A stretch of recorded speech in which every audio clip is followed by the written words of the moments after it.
Thank you very much for the opportunity to speak at the Econometric Society here in Buenos Aires, and also to be here for the 25th anniversary of LACEA. I must say that I'm very, very sorry for not being able to be with you, because I have a deep attachment to scholars in Latin America and the work that I've done over the years. Spent many, many trips to Latin America. It's just something came up. I just got a virus, and I really need to kind of keep things under control. So very, very sorry for not being able to be here. So today, I'm going to be here in proxy, as you can see. And I want to talk about a paper that I was going to present if I'd shown up in person. And this is a paper on understanding the multifaceted life cycle benefits of an influential early childhood program. So let me give you the goal of what this study is. I want to use economics and econometrics to interpret and enhance the evidence from social experiments. Oh, by the way, I should also mention this paper is joint with Jorge Luis Garcia and Duncan Leaf and Maria Jose Prados. So I have co-authors and co-institutions, USC as well as University of Chicago. So the goal today is to use economics and econometrics to interpret and enhance the evidence from social experiments designed to evaluate the efficiency of government programs. This is an ongoing challenge. It's an important challenge. Some people would consider this a boring activity. I think it's an essential activity if we're going to make wise, empirically informed social policy. And what I want to talk about today is a combination of both experimental data and structural econometric methods to supplement and expand what can be learned from the treatment effects generated by experiments. Now, I want to make a statement that may be slightly provocative, but I think is obvious. And for the economists among you, I think should be no controversy whatsoever. There really is no conflict between what are sometimes called causal models and good structural models. Good causal models are, of course, structural models. And I want to also emphasize that no particular form of data is privileged. And for any kind of scientific activity, the idea that one method or the one body of data is particularly privileged is, I think, a mistake. And so today I want to use all the available data and all the available knowledge, at least knowledge available to me, to interpret the information from social experiments. And I think this is a valuable activity. And it's one that economists are now starting to engage in. And I hope this paper will take things a bit farther. And I would just make the remark that randomization by itself is rarely, if ever, the gold standard of policy evaluation. So I want to use multiple methodologies to examine all aspects of multifaceted social experiments. So here's a program. The blind man and the elephant inspires this. But for example, there's a program, which I'll talk a little bit about. It's an early childhood program that was put in place some years ago now. And individuals were randomly assigned to this program, and some were not. And they've been followed for close to 40 years. And there are multiple aspects of this program. And many people look at this program and look at one part of the program, report a treatment effect here, or finding there, or will say, here, this is the program. So here's the blind man and the elephant. Lots of different blind men looking around this elephant of a program. It's not a white elephant, by the way. It's an elephant that actually has many different facets. So it's got a trunk, a tail, and so forth. But if you look at only part of the program and look only at treatment effects, you get a very incomplete description of what this program is about. People look at the cost and say, oh, it's too costly. $80,000 over the life of a child in 5 years of these programs. Sounds very expensive. There may be some econometric problems. It says, if you look at crime statistics by itself, especially self-reported crime, it looks like there were no effects. But I want to argue that, in fact, if we look at this program together, all of its different components, and bring not only each facet into attention, but all facets, and use a standard cost-benefit calculation, the different methodological approaches would agree that there's a very high benefit to this program over the life cycle, and that the rate of return is about 13.7% per annum. And I will try to convince you it survives multiple and very extensive sensitivity analyses. So I want to present a framework for benefit cost analysis and apply the framework, benefit cost rate of return analyses, that will evaluate programs, provide a prototype for other evaluations, and consider the question, does this program compete favorably with other investment projects that might be available to governments or even to private foundations? Now, what are the empirical challenges? First of all, there are many outcomes over the life cycle. We also need metrics for evaluating. How do we aggregate these outcomes? Long lists of treatment effects can be boring, can be dangerous, and in the sense that we can sort of selectively pick among many different treatment effects. And monetizing the non-market benefits and the costs associated with each of the pathological activities that arise if agents do not receive treatment, these are challenges. So each of these is a traditional challenge. The multiple hypothesis testing problem by itself is a serious problem. As we know, and a lot of recent work has been done, Romano and Sheikh and many other scholars, pointing out that if we want to avoid the cherry picking of particular hypotheses, finding a statistically significant finding out of a bunch of hypotheses is no hard task. The question is controlling for the fact you have so many hypotheses that you're testing. But there's another challenge that I want to talk about, and that's extrapolating multiple benefits over the life cycles of agents. My data, or the data that we have in our study, only go through age 35, but we're talking about a life cycle. And people say, well, if we're discounting these benefits, then, by age 35, anything later won't count for much. That's not true, especially if we look at health benefits. Health problems, health gains typically occur at later stages. And there's finally a problem that there's control group substitution. When we randomly assign individuals to treatment and then deny treatment to other groups, the people denied often have other options they may go into. And the quality of those options will actually determine how well a naive experimental control comparison actually captures the effect of the program compared to no treatment at all, or compared to some other treatment that may be available out there, possibly at lower cost. So the contribution of this paper is to devise and estimate economically interpretable treatment effects, to use structural economic theory, to use and showing the danger of just casual projection and extrapolation methods, which are starting to become popular. People sort of looking at a given test score, going to another set of data and say, oh, what's the effect of the test score on earnings later in the life cycle? And then using those projected earnings as the method of evaluating long-term effects of a program. There's danger in that, and I'll give you an example. So I want to consider also the robustness. There's robustness analysis. So robustness, the estimation error in making some of the forecasts, forecast error itself, functional form specifications, and assumptions made about various components of the market and non-market benefits. And so I also want to consider the opportunities and limitations created by substitution bias in randomized trials. The fact that the control group can find alternatives. Now, many causal analysis, so-called causal analysis, will call these, quote, threats to validity in this kind of stilted language of program evaluation. What I will argue is a threat to validity in that literature offers an opportunity for learning more deeply about the programs being evaluated. So what am I finding? The program in particular had substantial benefits on health, the quality of life, healthy behaviors, the earnings of participants, crime, reduced crime, higher level of education, earnings and employment and education of mothers through providing childcare. Now, of course, whether or not subsidies to work are a net benefit or not really depends on our conception of how labor markets are working, whether there are frictions or whether or not one has a simple frictionless labor market.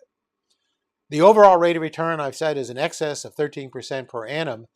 And if we look at sensitivity analysis, there's a lot of variation. But all of the ranges are statistically significant. They go from a very low 1.5 to a very high 17.4 under a variety of different sensitivity analyses. And if we look at the components, the main components of the life cycle benefits, we see large substantial costs. So you can see on the left-hand side column, substantial life cycle costs, but you can also see total benefits are very high in terms of labor income, the parental labor income, crime, the reduced crime, and the benefits from health. And if we look at the range of benefits across a variety of alternative scenarios, we can see that in the pooled sample, those are the dashed lines in this figure, the distribution that's kind of normal looking, it's really non-normal. We can see that the distribution, there's a substantial distribution under alternative assumptions and about sensitivities, ranges of possible parameters. But the sensitivity analysis is giving us this distribution of parameters with a mean that's shown there at 13, and then a higher gain for males and a lower for females. But in both cases, statistically significant gains in all cases. And ranges for the internal rate of return are also substantial, but significantly bounded against zero. And so we see a lot. And then this sensitivity analysis, this Venn diagram, which is looking a little bit like a maple seed, if you've ever seen it, a mature maple seed, but it looks like a Venn diagram gives you a sense of what happens when we look at one part of the program alone, two parts of the program together, three of the benefits, and all of the benefits are in the overlap region. That's the 13.73 and the rate of return of 7.3%. The benefit cost ratio is 7.3%. And the findings differ by gender. What we find is there are more beneficial treatment effects across a variety of domains for girls, more substantial monetized benefits for boys, and childcare for mothers facilitates work, reduced crime for men primarily, education gains for both, but more for women, much more for women than for men, earnings gains for both, and lasting effects on IQ, especially for women. So what's the program analyzed? Just briefly, it's an early childhood program, very intensive, that followed children from 8 weeks after birth through age 5. There were two programs that we pooled together, very similar programs. They start at 8 weeks, very intensive, 8 hours a day, provides childcare for the woman as well as an enriched environment for the children. There's a second stage, but it had very little effect. So the goal of the program is to remediate disadvantage by targeting early life. This is a goal of many programs now around the world. Full day curriculum, and for ages 3 to 5, their experiences were gradually structured towards academic skills. And starting at early ages, children had health screenings. Subsidized childcare, as I already mentioned. And the program is relevant today. It's a model for many programs that are being rolled out around the world today. So I've given you a list of programs that have been suggested, tried in the US and Australia and in Canada, and also there are programs underway in Europe and in other areas, as well as some less developed countries looking at versions of this program. So the findings here are more general. It's not just a finding of one program. This is a template widely used. So what is the first phase randomization? The sample size is small, and this creates a whole issue about trying to do exact inference, permutation-based inference, and so forth. And there's some issue of compliance, as there always is, but the data on non-compliers is available up to age 8, and we have good baseline measures of the non-compliers such as they are. There were child deaths. There were parents who moved away, but generally speaking, people targeted were low-income children in a disadvantaged area in North Carolina around a university environment, the Research Triangle environment, Raleigh-Durham, North Carolina. But these children were basically in disadvantaged families, predominantly African American, but not exclusively. And we have studied in a paper we published in Science, the asymptotic theory. Even though the samples are small, the inference from exact inference and the inference from asymptotic inference really line up. It's very encouraging. So, and then if there is attrition, we can also use and do use inverse probability weighting and find that that's robust. The conditional independence assumptions used there are robust when we try even more general forms. But one interesting feature of the evaluation is virtually all people offered treatment accepted. So that's very important. So this is a high-grade program. Non-compliance is not an issue, at least with people offered treatment. Attrition related to health and child death and a parental relocation. So what are the treatment effects? We have a panel data structure. We have a life cycle from 0 to kappa A. Our sample has a treatment period 0 to A bar. We have a follow-up from A bar to A star, and then we want to try to evaluate the program over the full life cycle. So as I mentioned, there's an eligibility criteria. Being disadvantaged is key, and that disadvantage, I'm going to denote this set calligraphic beta B naught. And so let me just define some notation. W equals 1 if parents want to participate in the program. R equals 1 if they're randomized into the program. Actual participation, obviously, is a product of being randomized in and wanting to be in the program. But, as I say, it turns out that everybody randomized in, because of the eligibility criteria, turns out everybody who got in wanted to be in and stayed in. And so they see it's a superior alternative. So the reveal preference argument, just on the spot, that at least parents perceive this is going to be beneficial for their children. So let me just use standard notation from standard models of counterfactuals in econometrics. So we basically have Y1 superscript denoting participation in the program. That's an outcome vector. And Y0 is an outcome vector for those who denied treatment. And that denied treatment, and by the way, people exposed to treatment, among the control group, there's a considerable fraction.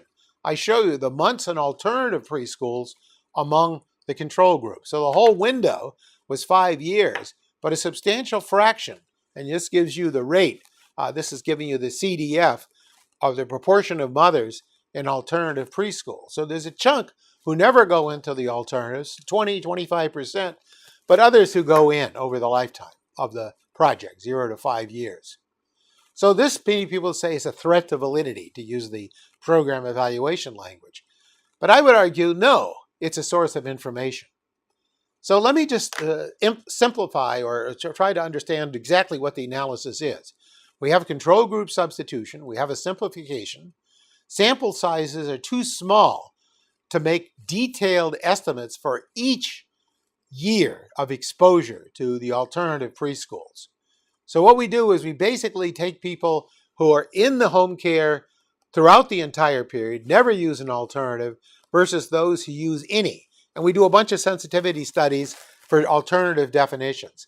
But a more sensitive, more refined analysis is difficult. So I will show you some sensitivity analyses using these alternative specifications of these definitions.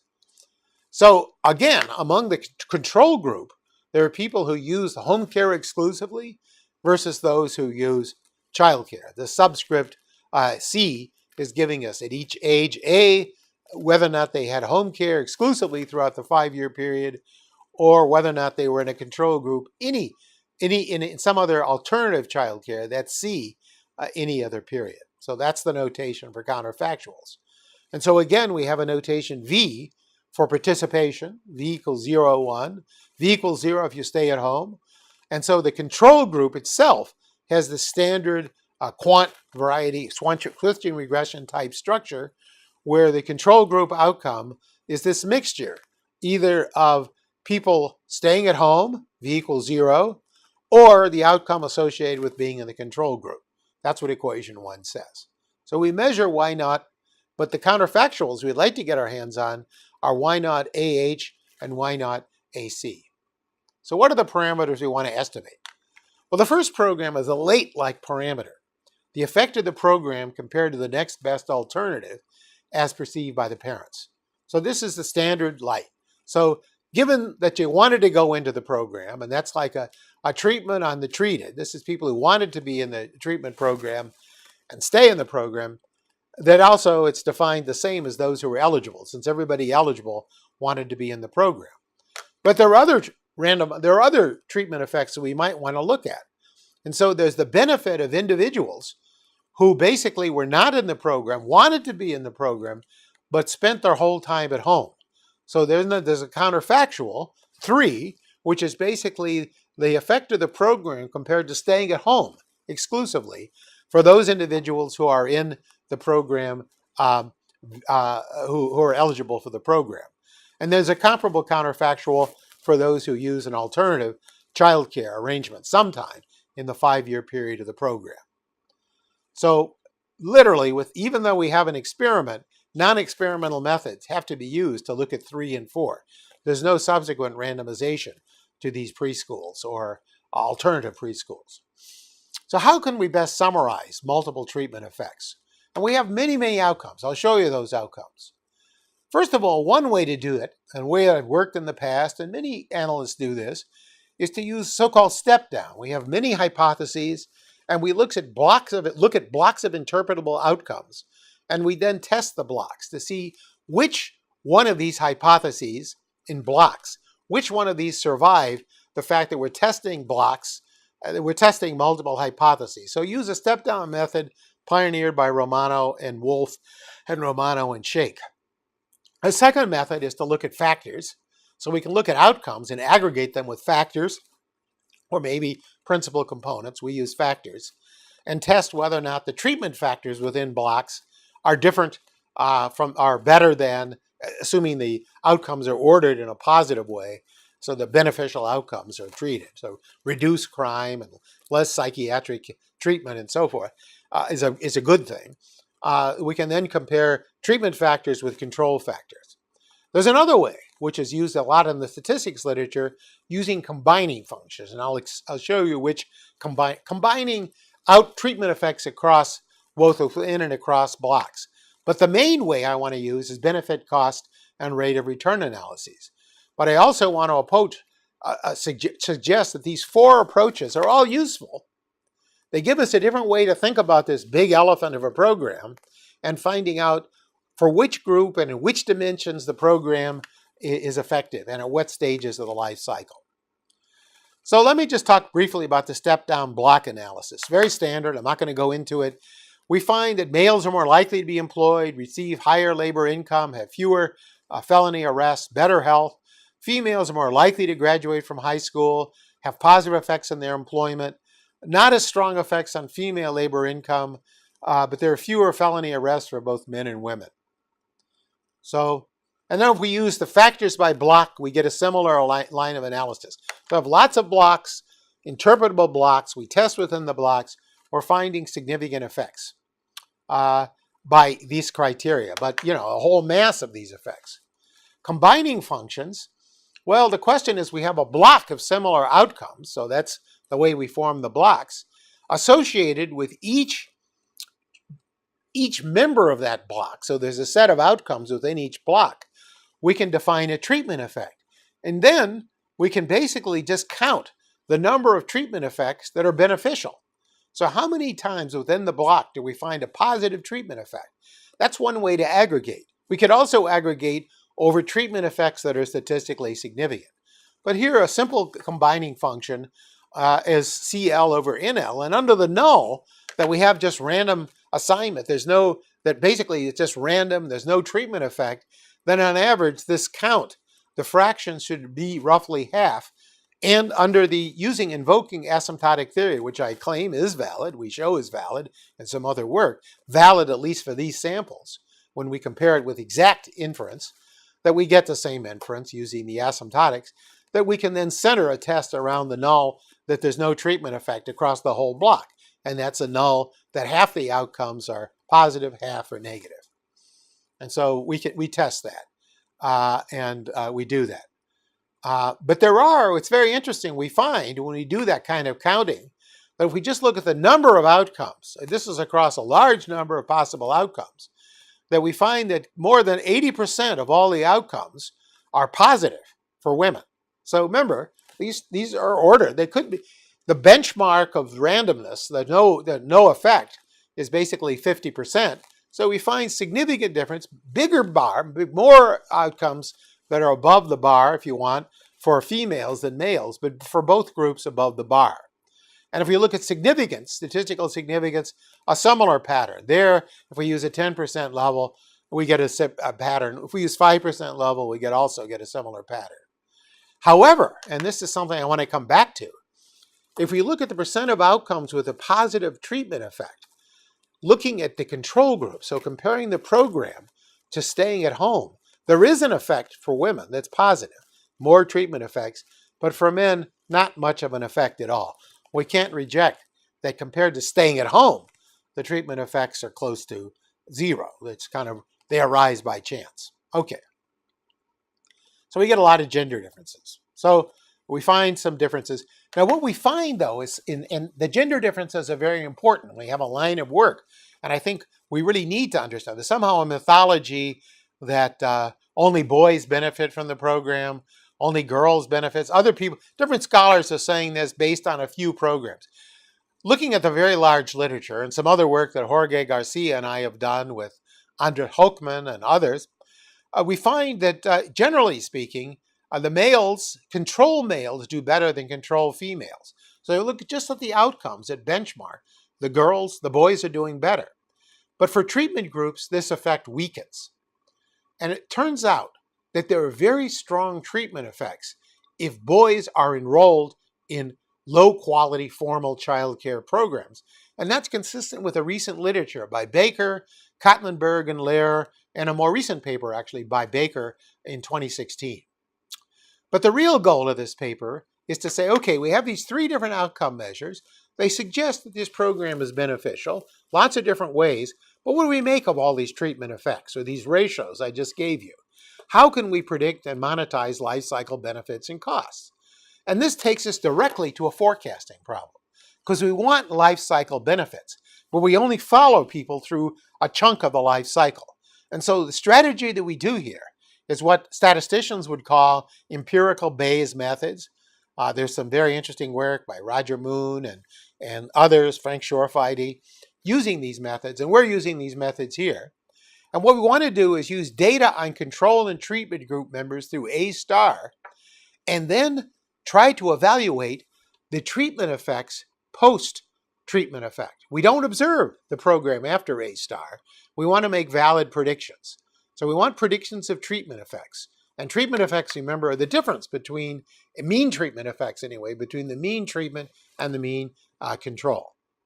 So how do we do this? The obvious way is to use auxiliary data. And so we do. We have multiple sources of data, longitudinal data, that follow people later in the life cycle. And in fact, in terms of worrying about cohort effects, we actually are able, for this particular sample, to get data that find comparable people, but people who did not receive treatment. Remember, the sample of this particular experiment is relatively small, and the people participating in these programs, at least at the time, these data that we use for auxiliary sample is relatively small. So we use empirical Bayes methods. So we're in the process of doing structural forecasting. Now, we have no direct source of information on future outcomes for the experimental group. But what we need to do, and we need to establish, are the relationships between experimental outcomes and later life variables from non-experimental samples, like those that would have arisen from experimental samples. That's the key question. Or are these extrapolations and forecasts just hot air, made up with no justification? So here's a problem. I'll give you an example of what the problem really is. Take the kind of standard relationship about education and income. We know the experiment promoted education, and we also know that education raises income. So suppose we look at an education-income relationship, say controlling for ability. We have ability measures in both auxiliary and experimental samples. So we look at an education-income relationship in the non-experimental sample. And this gives a relationship that's ability constant in the experiment. And it controls for a lot of other factors, family background and other variables. But the non-experimental data, we don't have the same controls. We have some controls, but we can't perfectly line them up. And so we have to control for those unobservables. We need to align samples. So we have experimental and synthetic cohorts, and we want to use a common support condition, common stochastic relationships, experimental and synthetic cohorts. So how do we do this? And I want to show you how we do it in a way that I hope will convince you that the exercise is credible. So what's the required? What do we need? We need a common set of variables. We need common supports for those variables. And we need a common stochastic process. I'll make this precise. And so this literature and this approach is somewhat different from a very old literature in biostatistics called surrogate markers. You know, people look at markers of disease at a certain age and predict future disease trajectories. The structural models are different. And the question we have here are different precisely because there's a difference between what we get from the non-experimental samples and what we get from the experiment. So what we can do is then try to align for the fact and use structural methods to create this, a plausible forecast sample.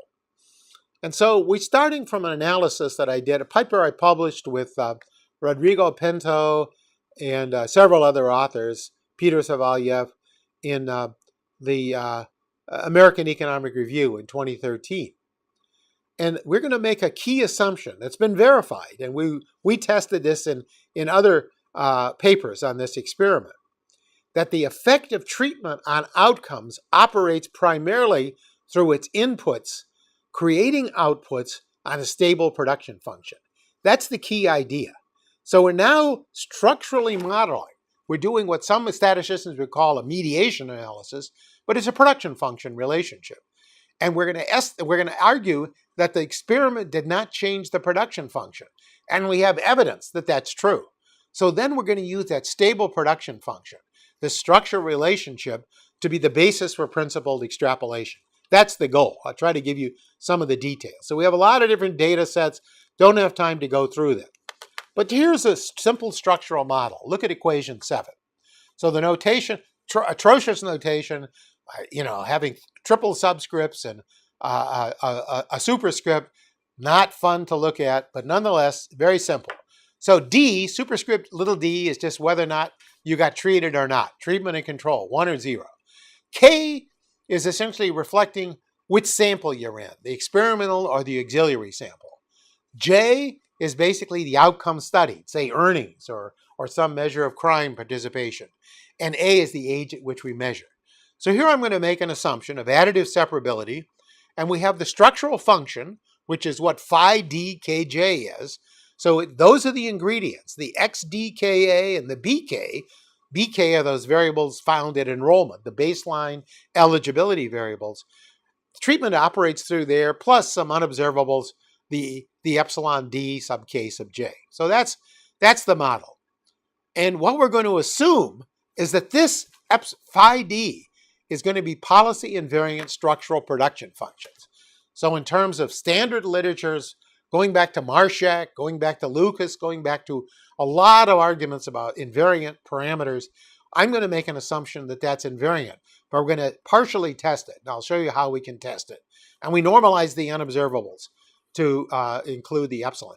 Now the X themselves can include variables caused by treatment.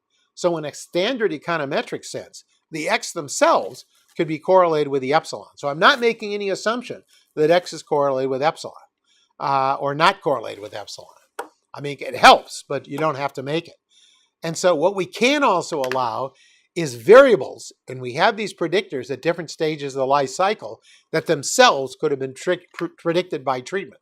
So when we do a sequential mediation analysis, we're looking at education and the effects of education over the whole life cycle of children. Okay, so we may have different background variables. So the key idea is basically what we're saying. We're looking at equation 8. We're using the standard quant switching regression model.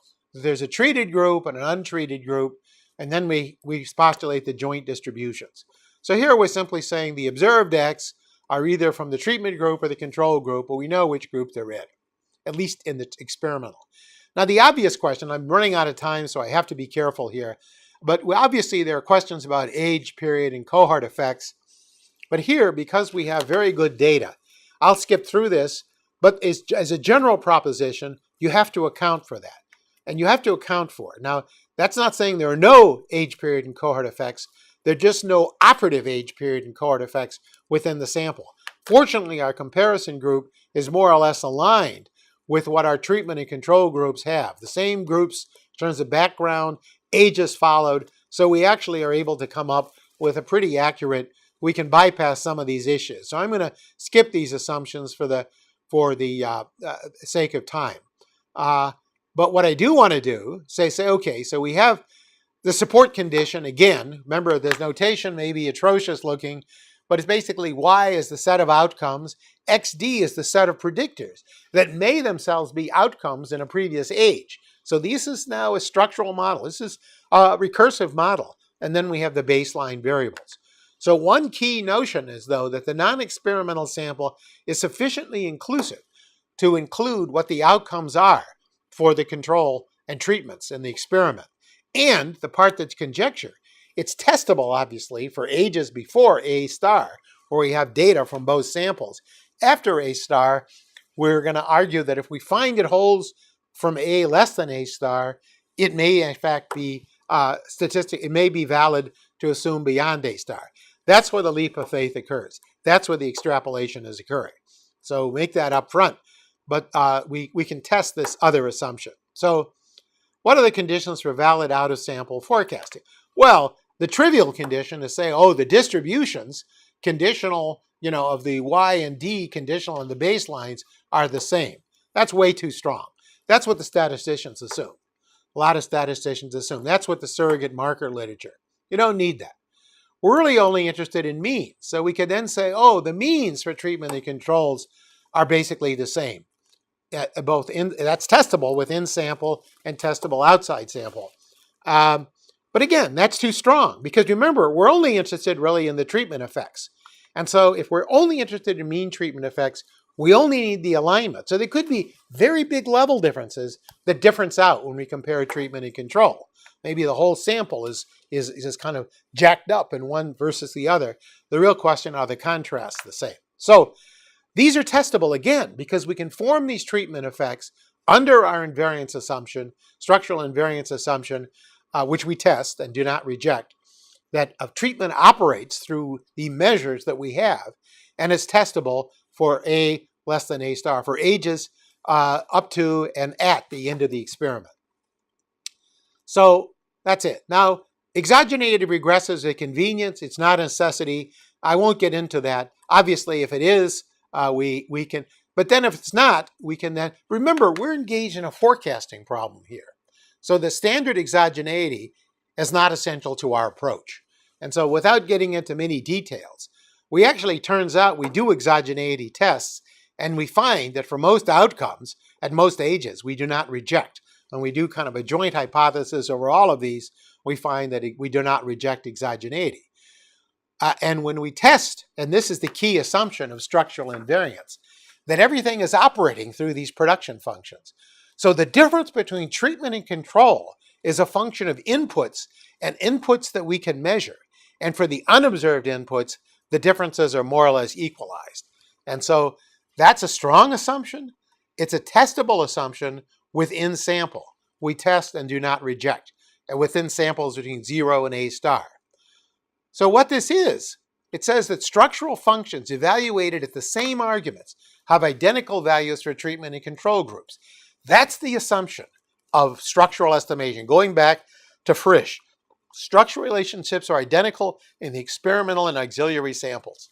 So we need common inputs, common supports, and a common stochastic structure. Each of these is testable over the range. So let me just, without going into it, I more or less summarized that we can make tests of these propositions, and we do for A less than A star. So let me just go on. So let me just skip on because I'm running out of time.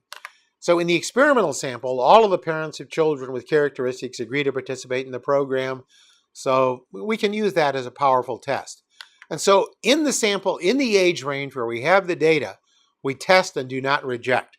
This gives you some idea. The black curve is actually the synthetic control group that we form from our auxiliary samples, and the light control group is basically the one that we form from the control sample of the treatment of the experiment. And we get high degree of overlap up to age 35. And then so the extrapolation out later is what we're doing. And we find similar agreement, not as quite as fine for males, but within standard errors, and we can't reject, at least between 0 and A star, that these these line up. So we have valid out-of-sample conditions and so forth. So how do we implement it? We do structural mediation analysis. We relate the vector of outcomes at age A to predictor variables and interactions that are affected by treatment. So we're not arguing that the 5 functions are functions only of, quote, exogenous variables. These variables have been subject to treatment and are subject to treatment. We construct auxiliary counterparts for treatment and controls, and we estimate dynamic relationships to predict out of sample. Then we bootstrap. We explore a variety of alternative assumptions, and the paper has many different sensitivity analyses, which I kind of gave you a small set of, a sense of. But for example, the labor earnings profiles that we predicted male earnings profiles for the controls and treatment are, as you see, we find an effect for the treatment more than the controls. This hump-shape pattern is found in the U.S. data. Remember, these are disadvantaged samples. Richard Blundell, who's there at the conference, hopefully watching this, also has found, for example, similar patterns in work with his co-authors. And we get similar good fits for females. Now, we can also just construct, since we're not really interested in the structural function, except as a vehicle for this matching, another kind of more intuitive approach, which dumps all of this outside, is to say, look, we're just going to match. We're going to find people who are valid, and we're going to match over the period 0 to A star. So you just use a simple non-parametric matching strategy. Now, we know that matching in general is dangerous, but we're not interested in endogeneity per se. We're interested in forecasts. But it turns out that the matching strategy doesn't give us something that's all that different from what we test and refine using a model estimated under endogeneity, and it gives us more or less the same projection. So whether you use a matching strategy or whether you use the structural strategy, in this application, not a general result, would work. Okay, so let me just go forward. And a key component of our work is going forward. And so remember, this study has many moving parts. And what we use to project healthcare, we have good measures of health. A paper we published in Science in 2014 looks at these measures at age 35. It goes forward in these measures, and it asks, we plug in the only available dynamic competing risk model for health that we've been able to find anywhere in the United States anyway. It's a model developed at the Schaefer Center, a work associated with Dana Goldman and his group. The so-called Future of America model is the dynamic competing risks model. And the basis for this projection are health measures that we have at age 35. And just to give you an example of what the treatment effects are, we found in the earlier paper, we find significant effects on systolic, diastolic blood pressure, pre-hypertension, not as strong, hypertension for sure, good cholesterol, much better, bad cholesterol, much less abdominal obesity, and less metabolic syndrome, which is a forecast of substantially less of diabetes, and adult onset diabetes. So again, what we do is we're estimating, we pool different data sources together using, for example, data from the Health and Retirement Survey, from the MEP study, and from the PSID to bridge the gap. The Health and Retirement study takes us from 50 on, but we have this bridging period between 35 and 50, and for that we use PSID. So we integrate these different data sets, okay? And so this just gives you an idea of what this vector is. So this by itself is a whole project of trying to estimate these competing risks models, allowing for lag dependence, allowing for heterogeneity. And so we do a lot of sensitivity analysis just with this components. This allows us to take these health measures and project forward. And then we can cost those measures out using data from the medical expenditure survey. So we can say, what are the benefits? What are the monetized benefits of these improved health conditions, given what the predictors are of the onset of disease? Okay? And so we see substantial effects for males and females in terms of quality adjusted years of life. And for crime, we also go through a very elaborate exercise in terms of, for crime, we have very good measures, police blotter data and so forth. A lot of the crime is over by age 35. So we can basically, we have very good data, but pricing it out is a whole enterprise by itself in law and economics. And refer to that literature and do extensive sensitivity analysis. Education, we find effects. So let me just put it all together. Let me put it together and give you a benefit, cost, and rate of return analysis. So what we've done is we have this experimental data. We have all of these treatment effects. Some of them have direct monetary benefits, like earnings. We take the earning streams that we find to age 35. We then project those forward. And we use different kinds of projection. We use a structural earnings relationship using the observables that we can find in the experiment and finding their counterparts in the auxiliary data. And then we forecast out of sample. So we check that within sample age ranges, 0 to 35, there's complete agreement. So we have that for earnings, for crime, for health, and for a number of other measures. And then we monetize and project forward. So let me just use all those ingredients. So what's the yearly cost of the program? Very expensive. There are much cheaper alternatives out there, but this is a program that's $18,000 per participant.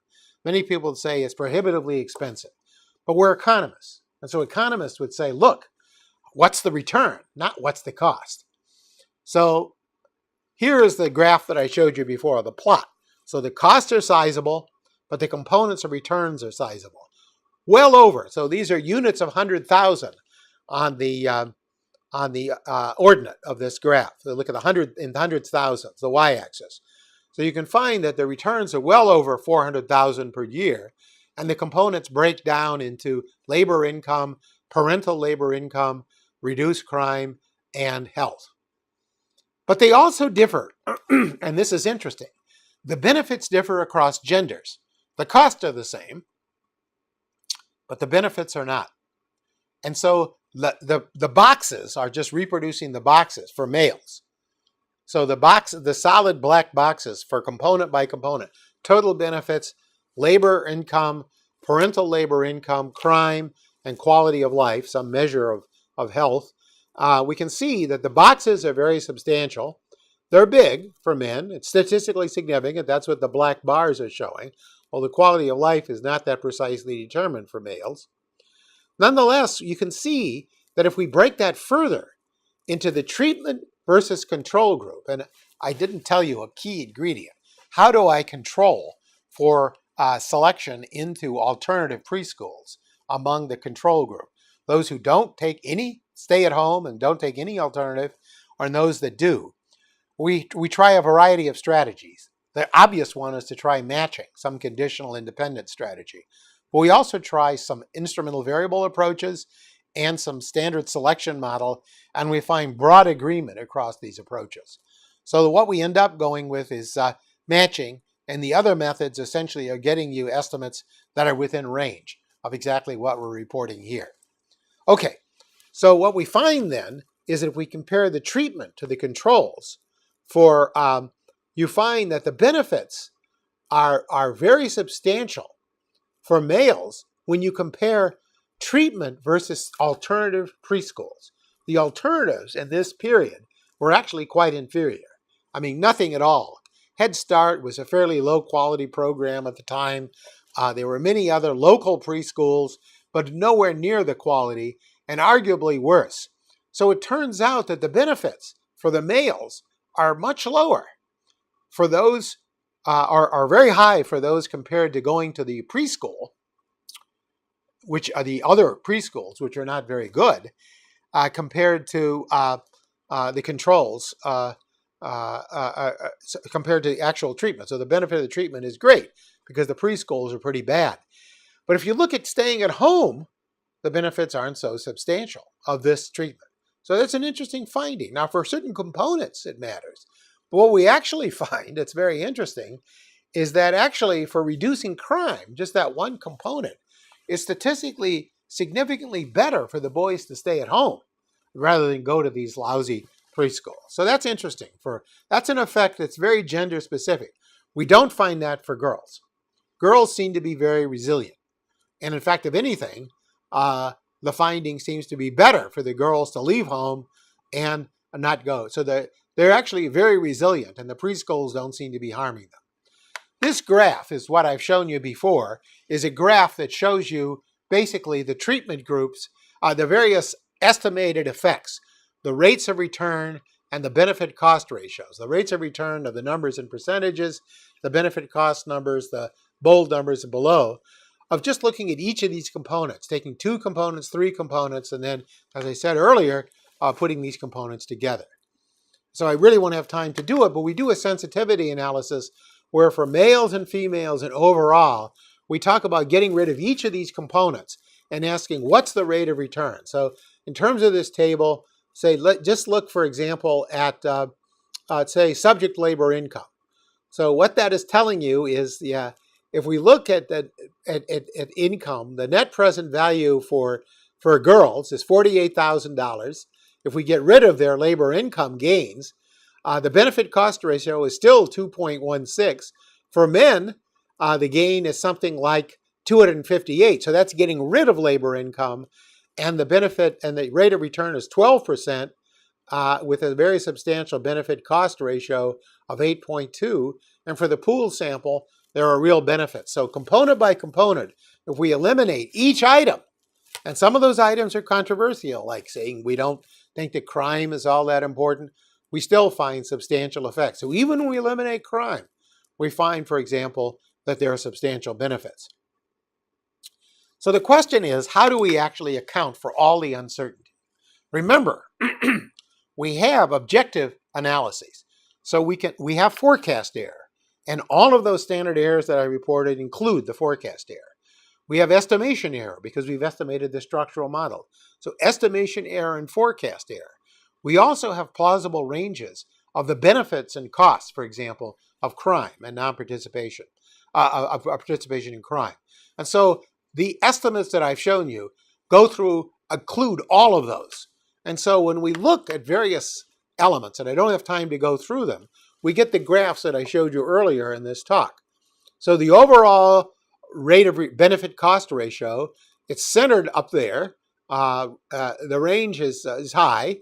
I think that's the rate of return, actually. This is mislabeled. But anyway, so that's the rate of return analysis. So what we find then is that we're getting but there's a tail. So we can go to extremes and get fairly low numbers, but we can also get very high numbers. And so what we're reporting is like an empirical Bayes posterior. And so these results hold up, and we test sensitivity to exogeneity. And so let me just put these estimates to use and then conclude.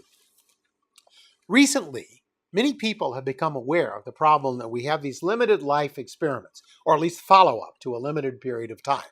So for example, some of the work by Klein and Walters, building on Chetty's work on the Tennessee Star, for example, use the ideas, we want to look at labor earnings.